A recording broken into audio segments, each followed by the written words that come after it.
Dieu est transcendant, soit, mais il pourrait donner des signes plus clairs, plus contraignants.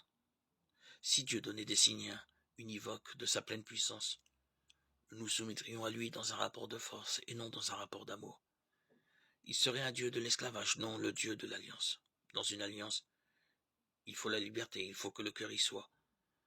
Le Dieu de l'alliance n'est pas un technocrate qui presse des boutons pour obtenir des adhésions automatiques.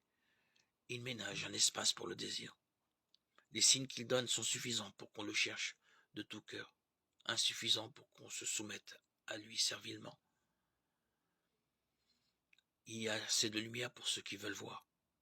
Mais en se cachant, Dieu fait encore plus. Il offre le mode de manifestation qui suscite un amour plus grand. Car il y a parfois des moments d'obscurité immenses, quand, frappé par le malheur, on n'y comprend plus rien.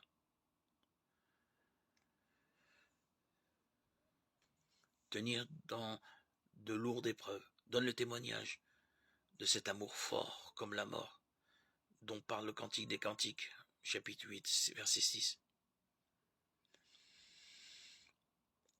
On peut vivre des nuits obscures de la foi, mais en portant nos regards toujours vers le Seigneur et aimer quand tout est clair, c'est facile. L'amour qui rend témoignage alors qu'on est sur la croix, cela vaut beaucoup plus loin.